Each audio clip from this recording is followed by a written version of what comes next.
కాకినాడ జిల్లా గండేపల్లి మండలంలో వైఎస్సార్ కాంగ్రెస్ పార్టీకి కోలుకోలేని దెబ్బ తగిలింది. మండల వైసీపీ యువనేత మురారి ఉప సర్పంచ్ జాస్తి వసంత్, సర్పంచ్ కుక్కల ఆనందబాబు, పంచాయతీ వార్డు మెంబర్లు 1000 మంది వసంత్ అనుచరులతో కలిసి వైఎస్సార్ కాంగ్రెస్ పార్టీకి రాజీనామా చేసి రాష్ట్ర తెలుగుదేశం పార్టీ ఉపాధ్యక్షులు జ్యోతుల నెహ్రూ సమక్షంలో తెలుగుదేశం పార్టీలో చేరారు. ముందుగా గ్రామానికి విచ్చేసిన జ్యోతుల నెహ్రూకు ఘన స్వాగతం పలికారు. ఈ సందర్భంగా వసంత్ మాట్లాడుతూ రాష్ట్రంలో జ్యోతుల నెహ్రూ అంటే ఒక బ్రాండ్ ఉందని, అటువంటి నాయకుడు మన జగ్గంపేట నియోజకవర్గంలో ఉండటం మనకు గర్వకారణమని, తెలుగుదేశం పార్టీ జ్యోతుల నెహ్రూ పార్టీ మారడం వల్ల 4 పర్యాయాలు ఓడిపోయిందని, మళ్లీ రేపు రాబోయే 2024లో భారీ మెజార్టీతో నెహ్రూ విజయం సాధిస్తారని అన్నారు. నెహ్రూ మాట్లాడుతూ జాస్తి వసంత్ లాంటి యువనేత, జనబలం గల నేత పార్టీలోకి రావడం గండేపల్లి మండలంలో తెలుగుదేశం పార్టీ మరింత బలపడుతుందని, పాత కొత్త కలయికలో మురారి గ్రామాన్ని మరింత అభివృద్ది చేస్తామని, రాబోయే ఎన్నికల్లో జనసేన తెలుగుదేశం పార్టీ సంకీర్ణ ప్రభుత్వం గెలుపు కోసం ప్రతి ఒక్కరూ కృషి చేయాలని అన్నారు.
నేను మాట తప్పను మనం తెప్పనంటాడు.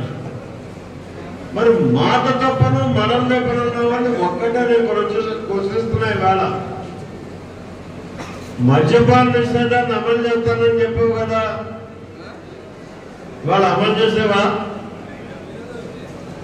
అమలు చేయకపోయినా భవిష్యత్తులో ఇంకొక 25 సంవత్సరాలు మన ప్రభుత్వం వచ్చినా సరే చెయ్యలేనటువంటి పరిస్థితిని కల్పించాడు.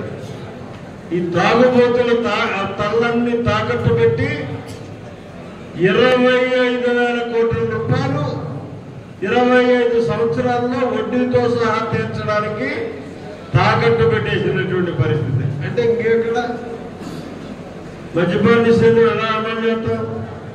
చంద్రబాబు నాయుడు వచ్చినా మనం నమ్మకల్లా చెప్తే, పవన్ కళ్యాణ్ చెప్పిన నమ్మకల్లా. ఎందుకంటే ఇక్కడ 25,000 కంటే ఇంకొక 25,000 పెరిగి ఉంటుంది. 50,000 ఒక్కసారి కట్టి నువ్వు మద్యపాన నిషేధాన్ని అమలు చేయాలి. ఈ మాట తప్పను మనము తెప్పను అనేటటువంటి మహోన్నతమైనటువంటి నాయకుడు ఈ ఒక్కటి చాలు ఉదాహరణ. అతను దేనికోసమైనా సరే తన కోసం ఎవరినైనా బలైనానికి సిద్ధంగా ఉండేటువంటి నాయకుడు జగన్మోహన్ రెడ్డి. అటువంటి నాయకత్వంలో రేపు మనం ఎన్నికల్లో పోరాడబోతున్నాం. మరి పోరాడబోతున్నటువంటి సందర్భంలో మనందరం కూడా ఒక సైనికుడిగా పోరాడాల్సినటువంటి అవసరం ఉంది. అట్నుంచి ఏ రకమైనటువంటి విధానంతో వచ్చినా దానికి తీటైనటువంటి విధానంతో మనం వెళ్లాల్సినటువంటి అవసరం ఉంది. అందుకు సంసిద్ధంగా మీరందరూ ఉండాలి అని చెప్పి మీ అందరినీ కూడా మనస్ఫూర్తిగా కోరుకుంటూ, ముఖ్యంగా ఇవాళ నేను ఎన్నికల్లో మళ్ళీ మరొకసారి పోటీ చేయడానికి 4 అంశాలను ప్రామాణికంగా పెట్టుకుని